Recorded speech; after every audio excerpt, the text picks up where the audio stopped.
তাই বলতে চাই সেবা কাজে আহ্বান, এবং এই সেবা কাজে আহ্বানের বিষয় বলতে গিয়ে আমি একটি অংশ বেছে নিয়েছি। রোমিও তার 1 অধ্যায় 14 থেকে 16 পদ, আপনারা বাইবেল খুলুন এবং আমার সঙ্গে পাঠ করুন, অথবা সামনে আছে আপনি পাঠ করুন। দাঁড়িয়ে উঠুন এবং পাঠ করুন, এখানে লেখা আছে। আসুন আমরা দাঁড়িয়ে উঠে এই বাক্য পাঠ করি। রোমিও 1 অধ্যায় 14 থেকে 16 পদে একসঙ্গে পাঠ করি। গ্রীক ও বর্বর, বিজ্ঞ ও অজ্ঞ সকলের কাছে আমি ঋণী। তদনুসারে আমার যতটা সাধ্য আমি রোম নিবাসী তোমাদের কাছেও সুসমাচার প্রচার করিতে উৎসুক। কেননা আমি সুসমাচার সম্বন্ধে লজ্জিত নই, কারণ উহা প্রত্যেক বিশ্বাসীর পক্ষে পরিত্রাণার্থে ঈশ্বরের শক্তি, প্রথমত জিহুদীদের পক্ষে, গ্রীকেরও পক্ষে, কারণ ঈশ্বর দেহ এক ধার্মিকতা সুসমাচারে প্রকাশিত হইতেছে, তাহা বিশ্বাসমূলক ও বিশ্বাসজনক, যেমন লেখা আছে, কিন্তু ধার্মিক ব্যক্তি বিশ্বাস হেতু বাঁচিবে। বসবেন দয়া করে। Thank you. ঈশ্বর আশীর্বাদ করুন।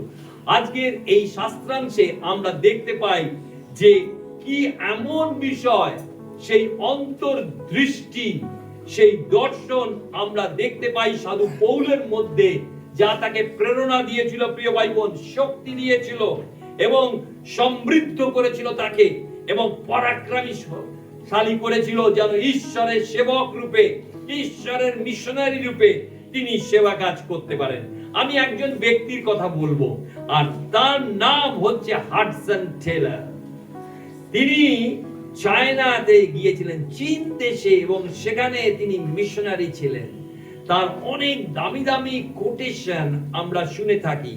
আজকে যেটা বলবো, প্রভু যিশুর শেষ আজ্ঞা, যা লেখা আছে মথিলিখিত সুসমাচারের 28 অধ্যায়, সেই বিষয় মহান আদেশ, দ্য গ্রেট কমিশন, সেইটা বলতে গিয়ে তিনি বলেছেন মহান আদেশ কোনো বিকল্প বিষয় নয়, এটি মান্য করার আদেশ।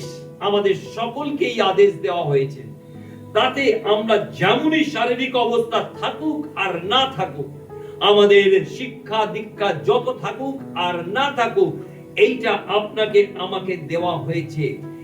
এটা আপনি আদেশ হিসাবে আপনাকে মান্য করার জন্য দেওয়া হয়েছে। আপনি কি মান্য করছেন? প্রথম প্রশ্ন আজকে সকাল বেলায় আমি বলতে চাই, রোমিও তার 1 অধ্যায় 14 থেকে 16 পদে সাধু পৌল, আপনি দেখবেন তিনবার আমি বলেছেন। অহংকারের আমি নয়, কিন্তু এই আমি খুব গুরুত্বপূর্ণ। আমরা জানি যে আমি, আরেকজন বলেছিল শয়তান, অর্থাৎ সেই সর্বদূত যে নিজেকে আমি আমি বলেছিল, আর আরেকজন বলেছিল সে হচ্ছে যিশাইও, আমাকে পাঠাও এই আমি। এটা পজিটিভ, আগেরটা ছিল নেগেটিভ।